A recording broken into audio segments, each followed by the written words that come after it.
আসসালামু আলাইকুম, কেমন আছেন সবাই? আশা করি ভালো আছেন। আমিও ভালো আছি আপনাদের দোয়ায়। তো চলে আসলাম আপনাদের মাঝে আরেকটা ভিডিও নিয়ে সকাল সকাল। তো এই যে আজকে রান্না করব মুরগির গিলা কলিজা একসাথে। তো এই যে আমি সব কিছু গোছগাছ করে নিলাম। তেল দিলাম, তেলের মধ্যে দারচিনি, এলাচ, তেজপাতা দিয়ে দিলাম। তো ওটাও একটু ভাজা হয়েছে। তো এখন আমি দিয়ে দিলাম পেঁয়াজ। আজকে গিলা কলিজা রান্না করব বুনা বুনা।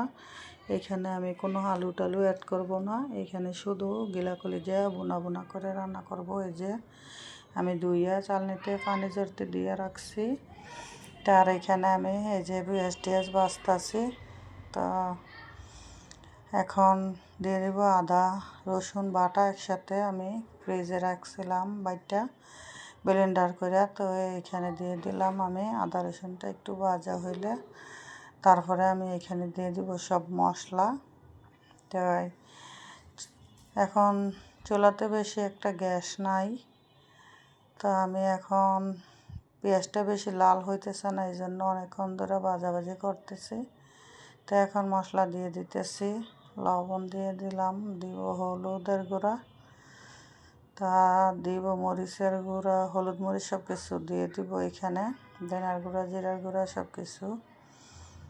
আর পাতলা ডাল রান্না করব এখানে আজকে গিলা কলিজা বোনা আর হলো পাতলা ডাল। আর এই মরিচটা অনেক জাল জাল আমি খাই, তরকারিতে বেশি অনেক জাল খাই। আর এই মরিচটা অনেক লাল, এটা এটা মনে হয় ইন্ডিয়ান চিকন মরিচ।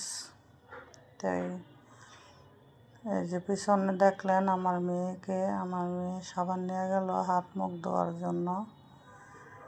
আমি এদিক দিয়ে আরও রান্না বসাইছি। এখানে ওই সাবান রাখছিল মনে হয়, তো সাবানটা নিয়ে গেল। তো এখন মশলাটা মনে করেন গ্যাস নাই, এই জন্য আমি পেঁয়াজটার সাথেই ভাজলাম, পানি দেই নেই, পেঁয়াজটার সাথেই বেশি করে ভাজা নিছি। কারণ পানি দিলে এখানে গ্যাসে নাই দিকে, মানে এখন পেঁয়াজে পানি দিলে আবার মনে করেন তখন আবার বেশি পানি উঠবো, আবার মুরগিতে উঠবো। তো এই জন্য আর আমি এখানে পানি অ্যাড করি নাই। তো এখন দিয়ে দিলাম গিলা কলিজাগুলি। এই যে এইখানে গিলা কলিজার সাথে আমার মুরগিও আছে, কিছু মুরগি দিছি ছোট ছোট করে কাটটা, আর গিলা কলিজা একসাথে। তো এটা বুনা বুনা একদম কষা কষা করে রান্না করব। আর গিলা কলিজা তো বাজা যায় না, এগুলা কষা কষা করে রান্না করলেই ভালো লাগে। তো এই যে মাঝখানে দেখেন গ্যাস কেমন অল্প পানি উঠছে। তো এখন এই যে আমি কতক্ষণ পর লাড়া দিয়ে দিয়েছিলাম মাঝে মাঝে, গ্যাস দেখছেন তরকারি একদমই নড়তেছে না, এই যে গ্যাসের অবস্থা। তো এমনি করতে করতেই আমি তরকারিটা রান্না করলাম, কি করব, কিছু করার নাই। তো এই তরকারিটা এখন একটু ঝোলঝুলি আছে, এখন আর কিছু করার নাই, কিন্তু এমনি অনেকক্ষণ জ্বালাইছি। তো এখন দিয়ে দিলাম ধনেপাতা, দিয়ে নামাই নেব। কিন্তু গ্যাস অল্প হয়, কিন্তু ব্রয়লারের এগুলা মনে করেন অনেকক্ষণ জ্বালাইছি, আর কি করবো, তাহলে তো গইলা যাইব। তরকারি এমনি হয়ে গেছে কম গ্যাসে। তো আমার রান্না শেষ, এখন নামাই নেব। এই যে আমার ফাইনাল লুক তরকারির, কেমন হয়েছে কমেন্টে জানাইবেন। তাই যে বিকালবেলা চলে গেলাম আমি মার্কেট করার জন্য, কিছু কেনাকাটা ছিল মেয়ের জন্য।